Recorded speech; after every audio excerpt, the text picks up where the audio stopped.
자, 우리 서로 인사하십니다. 옆으로 보시면서 샬롬, 샬롬 인사하십니다. 자, 오늘은 사순절 여정 24번째를 맞이하는 날입니다. 오늘 찬양을 드렸듯이 주님 가신 길, 십자가의 길, 고난의 길이지만 그 길의 끝자락에는 예수님의 부활이 있습니다. 우리가 이것을 기억하고 기념하여 보내는 우리가 절기를 사순절 절기라고 이야기합니다.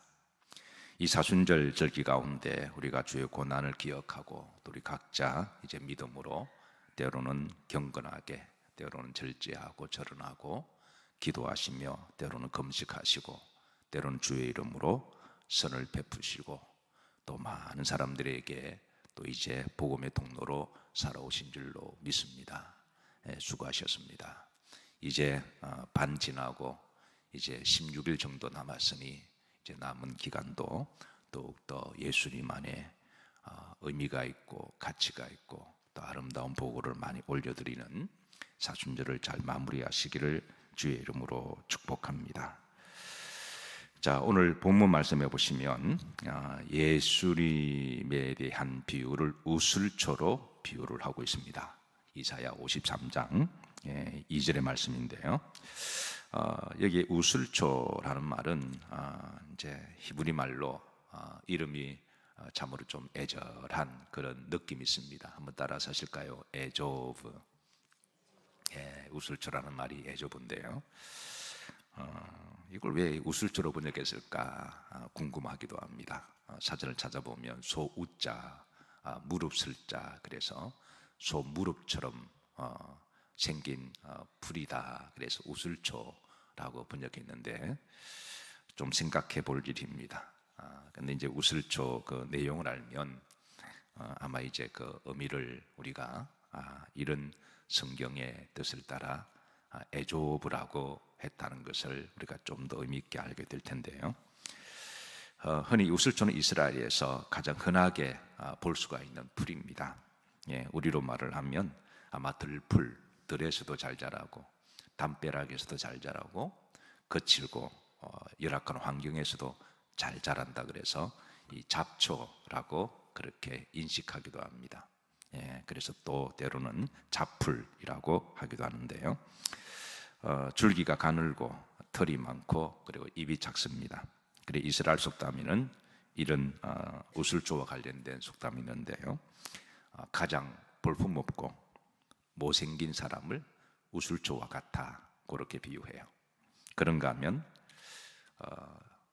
하나님은 따라서 하실 거예요. 하나님은 우슬초처럼 낮고 겸손한 사람을 사용하신다.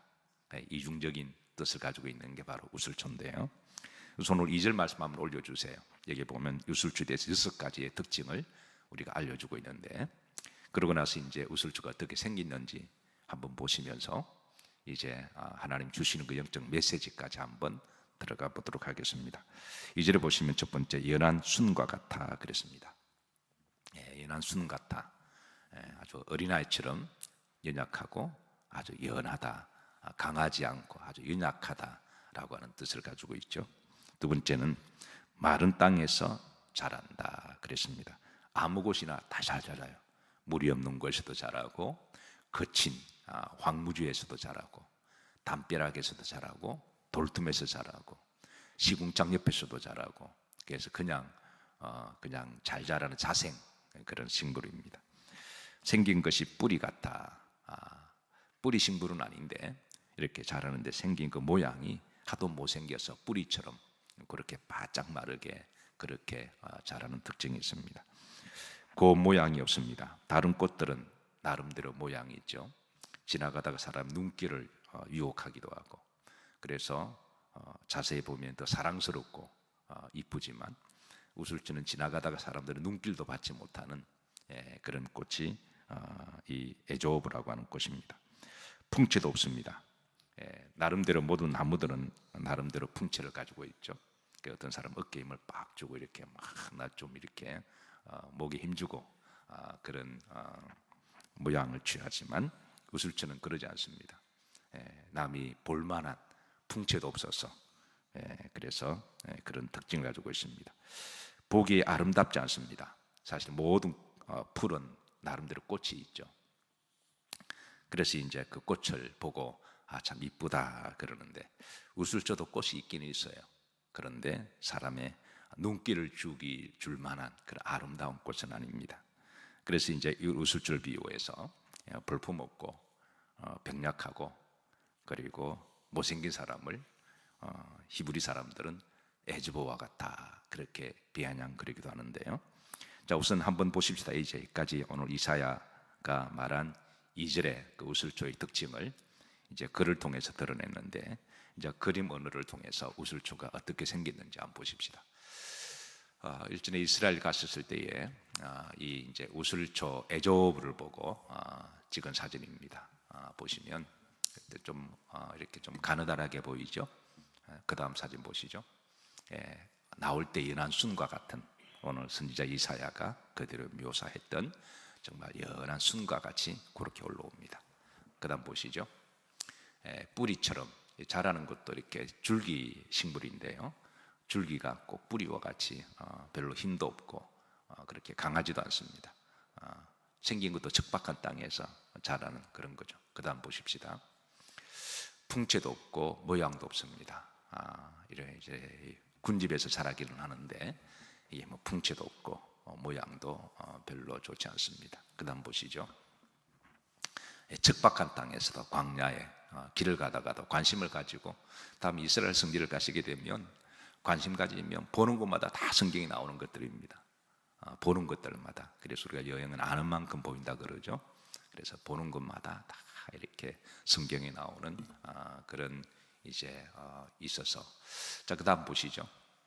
담벼락, 담 사이에 돌 사이에도 이렇게 잘 자라는 게 바로 우슬초입니다. 꽃이 피었죠. 이 꽃입니다. 이게 꽃인데 그렇게 뭐 흠모할 만한 그렇게 아름다운 그런 꽃은 아닙니다. 그래서 이제 이 우슬초에 대해서 에조브라고, 참 애잔하기도 하고 풍채도 없고 모양도 없고 사랑받지도 못한 그런 잡풀, 덜풀, 잡초, 그렇게 이제 이미지가 가지고 있는데요. 자, 제가 이 우슬초를 보면서 우리나라와 비슷하게 생긴 꽃 식물 중에 하나를 여러분들께 소개합니다. 한번 보시기, 이게 무슨 꽃일까요? 혹시 아시는 분, 대답하시는 분들은 알고 계신 분인데, 할미꽃이죠. 할미꽃입니다. 자, 이 할미꽃도 이름 자체가 할미꽃입니다. 느낌으로 왜 할미꽃인지, 마치 머리에 하얀 이슬이 내려가는 것처럼 그런 모양을 띠기도 하고, 그리고 이제 이 꽃은 항상 머리를 숙이고 있습니다. 아시겠지만, 그래서 인생을 험악한 인생을 사시다 보니까 산전수전 다 깨끗이고 또 몸에 힘도 빠지시고, 그래서 머리를 숙일 수밖에 없는 이런 모양을 주는 은유법 때문에 이름을 할미꽃이라고 부른 것 같습니다. 그런데 흥미로운 것은 이 할미꽃이 세월이 지나서 아는 사람들 사이에 요즘 사랑과 관심을 받고 있는 꽃이기도 해요. 얼핏 보면 그냥 쓱 지나가지만 관심을 가지고 자세히 보면 왠지 모르게 애잔하기도 하고 또 사랑을 받는 꽃이기도 하는데요. 자, 봄이 오는 길목에서 어느 날 지난 주인가요? 잠깐 길을 걸어가다가 어느 가게 앞에서 이 할미꽃을 심은 그런 텃밭을 좀 보게 되었습니다. 그런데 그 가게 주인이 손님을 맞이하면서 텃밭을 가꾸시다가 특별히 할미꽃을 좋아하신 것 같아요. 그런데 그 할미꽃을 누군가가 캐어갔습니다. 누가 캐어갔을까요? 범인은 누굴까요? 그 편말이 적혀 있는데요, 한번 확대 좀 해주시죠. 이 가게 앞에 제가 사진을 찍었습니다. 여러 가지 좀 의미가 오버랩이 되어서 글씨 보이나요? 확대 좀 해줄 수 있나요? 좀 더 확대해 주세요. 좀 더 확대해 주세요. 저 뒤에서는 잘 안 보시는 것 같은데, 방송국 응답하라. 조금 더 확대해 주세요. 그 교회에는 눈이 좋으신 분도 계시지만 눈이 흐린 분도 많이 계십니다. 그래서 항상 잘 안 보이는 분들을 기준을 삼아 주셔야 돼요. 예, 이제 보이시나요? 예, 보면 한번 읽어 보실까요? 할미꽃 뿌리채 뽑아가신 할머니 돌려주세요. 여기 CCTV에 다 찍혀 있어요. 그래서 인사동 앞 가게인데요. 예, 어느 봄날에 오는 길목에 우리 아이들하고 잠깐 이제 나갈 일이 있어서 나갔다가 그 앞에서 저 텃밭에 모습 보고, 그리고 이제 이 가게 주인이 할미꽃을 2개를 심었더군요. 앞에는 온전한 걸 하나 심었고 뒤에는 이제 한 뿌리 심었는데 한 뿌리는 놔두고 앞에 걸 왕창 캐가시는 가게 집 주인 아가씨가 다 알고 있으니까 할머님 할미꽃 갖다 주세요라고 그렇게 아주 동네 광고를 내는 웃기도 하고, 또 우리 할머님이 할미꽃을 신세가 비슷하실 텐데 왜 가져가셨을까 그렇게 하면서도, 사실 저도 할미꽃을 상당히 좋아하는 편입니다. 나이가 들어가서 그런지는 몰라도 볼 때마다 은근히 매력이 있고 그리고 사랑스럽고 또 인생을 살아오신 그 연륜만큼이나 겸손하신 것 같고, 특별히 주 안에서 믿음 생활을 잘 하신 백발은 하나님께 영광이라 그랬잖아요. 여러 가지로 또 생각 주는 그런 느낌이 있어서 할미꽃을 좋아해서 작년에는 제가 할미꽃을 좀 사다가 제 옥상 정원에 좀 심었던 그런 기억이 있기도 합니다. 자, 솔로몬은 열왕기상 4장 33절에 우슬초에 대해서 이렇게 기록합니다. 중반절에 보시면, 자, 이제 그가 초목이 대하여 이제 모든 것을 이스라엘의 초목을 다 기록했는데 딱 2종류만 대표로 기록합니다. 어떤 나무와 백향목. 백향목은 이스라엘의 최고의 우람하고 잘생기고 크고 사랑받는 이제 대표적인 식물 하나, 백향목을 거론하고, 그래서 이제 그리고 담에서 나는 무엇까지? 그러니까 식물 중에 제일 못한, 제일 꼴찌로 취급되어지는 제일 막장이지. 그러니까 담벼락에도 잘 나는 우슬초까지 다 기록했다라는 거예요. 그 정도로 이제 우슬초가 주는 이미지가 가장 밑바닥에 있는 이제 그런 의미로 이제 기록을 했음을 드러내고 있습니다. 자, 성경에서는 이 우슬초의 이런 모습과 환경이 주는 이미지 때문에 흔히 우슬초를 비천과 고난을 상징하기도 합니다. 그러니까 비천과 고난. 우슬초의 히브리 말이 뭐라 그랬나요? 에조, 이게 슬픔이란 뜻도 가지고 있습니다. 슬픔, 상처, 아픔, 이런 그 우슬초가 주는 이미지와 오브랍이 되는 거죠. 그런데 이 에조브 식물은 작고 보잘것없고 연약하지만, 근데 여기에 이제 역설이 있습니다. 향기가 있습니다. 그 향이 진하고 오래 갑니다. 그리고 그 빻아서 약재로도 사용이 됩니다. 약재로도 사용되고요. 고기를 구울 때 잡내를 제거하기도 하고, 올리브 기름에 섞어서 빵을 찍어 먹기도 하고요. 치유용으로 사용했습니다. 나병 환자를 치유할 때, 병자를 치유할 때 시편 51편 7절에 보면 우슬초로 나를 정결하게 해달라고 그렇게 기도하는데요. 한번 합독할까요? 우슬초로 나를 정결하게 하소서. 내가 정하리이다. 나의 죄를 씻어주소서. 내가 눈보다 희리이다. 그래서 우슬초는 이중적인 뜻이 있습니다. 마치 부활절이 고난도 있고 고난 안에 이제 영생의 부활의 이중적 의미가 있듯이 우슬초가 그러합니다. 성경에 이런 이중적인 함의를 담고 있는 우슬초를 통하여 이제 다음과 같이 이렇게 우리에게 영적 은혜를 계시하고 있는데요. 첫 번째, 6월절 출애굽 때에 우슬초가 사용됩니다. 한번 출애굽기 12장 22절 다 같이 합독합니다. 우슬초 묶음을 가져다가 그릇에 담은 피에 적셔서 그 피를 문 인방과 한 사람도 자기 집 문 밖에 나가지 말라. 여러분 잘 아시는 출애굽할 때 어린 양의 피를 잡잖아요. 그 피를 가지고 이제 그 문설주에 바르잖아요.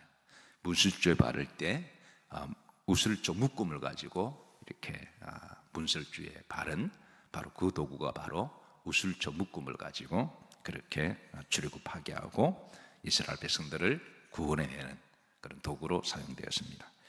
자, 두 번째는 정결 의식에 사용되었는데요. 레위기 14장 4절에 보면 4절만 한번 합독하실까요? 제사장은 그 정결함을 받을 자를 위하여 명령하여 살아있는 정결한 새 2마리와 백향목과 홍색실과 우슬추를 가져오게 하고 그랬습니다. 그래서 이제 사람을 정결하게 할 때 우슬초로 그 사람을 정결하게 하는 그런 도구로도 사용되었습니다. 시편 51편 7절에 보면 회개할 때도 우슬초로 사용됨을 그렇게 드러내고 있습니다. 우슬초로 나를 뭐하게 하소서, 정결하게 하소서 그랬습니다. 넷째, 예수님의 십자가에서 사용된 우슬초입니다. 요한복음 19장 29절입니다. 합독합니다. 거기 신 포도주가 가득히 담긴 그릇이 있는지라 사람들이 신 포도주를 적신 헤매는 우슬초에 메어 예수님의 입에 대니 그랬습니다. 십자가에 달려 돌아가실 때에 이제 우슬초에 신포도를 찍어 주님 입에 대었습니다. 자, 마지막 5번째입니다. 언약의 체결로서 사용된 우슬초인데요.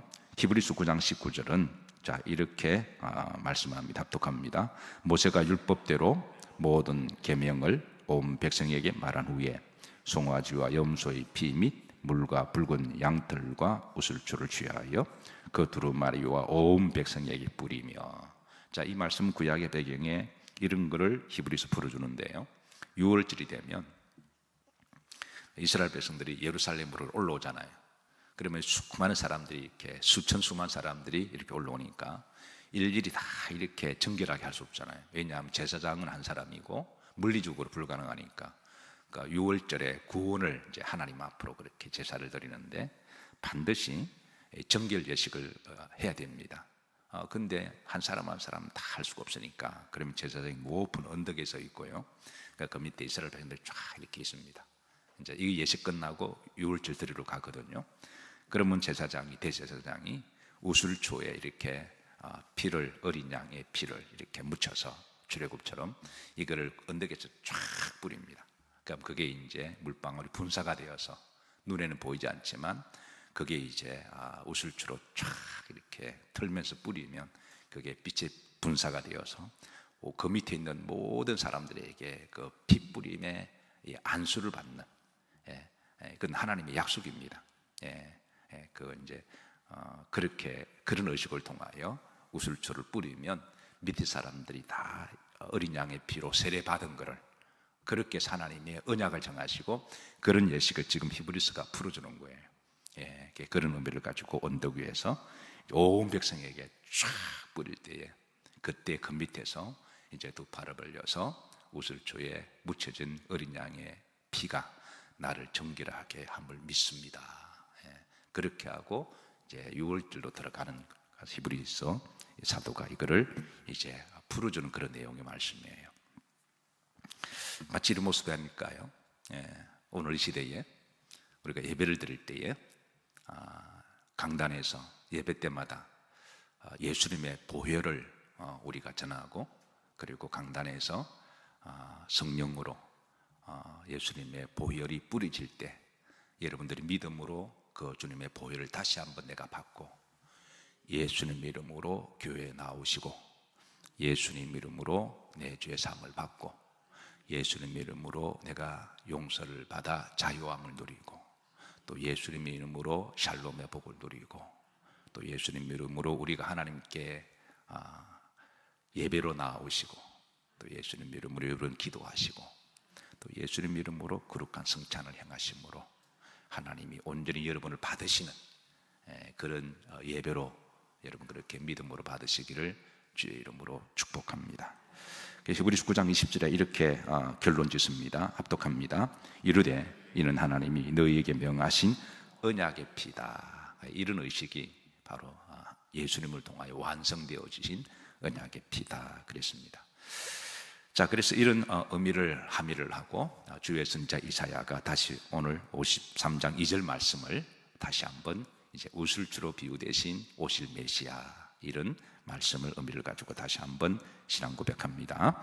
그는 주 앞에서 자라나기를 연한 순 같고 바른 땅에서 나온 뿌리 같아서 그 모양도 없고 풍채도 없은즉 우리가 보기에 흠모할 만한 아름다운 것이 없도다. 이런 구약에서 말씀하시는 이 우슬초, 사람들이 귀하게 여기지도 아니했고 그리고 흠모할 만한 것도 없고 그런 우슬초를 통하여 신약의 사도행전이나 히브리서 말씀에 또 예수님의 죽으심과 이런 모든 것을 통하여 우슬초로 오신 예수님이 고난과 겸손함을 통하여 우리를 대속해 주시고 구원하시는 그 비밀이 예수님을 통하여 완성된 줄로 믿으시기를 바랍니다. 말씀을 마치면서 저는 사울이 항상 첫째 날이 되면 저 영국의 시인의 거성이었던 D.S. 엘리엇이 말하기를 사울은 어떤 달이다? 잔인한 달이다. 그 시가 떠오르는데요. 근데 이제 사울은 잔인하지만은 않습니다. 복음을 아는 사람들에게는 그 사울 안에는 잔인하고 고난이 있지만 부활이 있는 달이기도 합니다. 그래서 우리 믿는 사람들은 이제 사순절을 보내면서 주의 고난과 함께 동참하지만 주께서 말씀하시기를 너희들이 하늘에서 영원한 영광을 받기 위하여 주님과 함께 고난을 받는 것도 마땅한 일 아니냐? 라고 우리에게 자극을 주십니다. 고난을 받는 것이 어떤 거다? 마땅한 것 아니냐? 라고 우리에게 자극을 주시는데, 이 고난 받는 것을 너무 힘들거나 손해보는 듯하게 혹이라도 그렇게 생각하지 마시고, 우리가 받을 영광에 비하면 우리가 주님을 기억하고 우리가 지키는 이 사순절의 고난은 때로는 한 끼를 금식할 수도 있고요, 때로는 침묵하기도 하고, 때로는 절언하기도 하고, 이것보다 더 귀한 건 이제 남에게 선한 영향력을 미치고 따뜻한 손 한 번 더 잡아주고, 그리고 예수님 이름으로 밥 한 끼도 더 사주고 절대 행색내면 안 됩니다.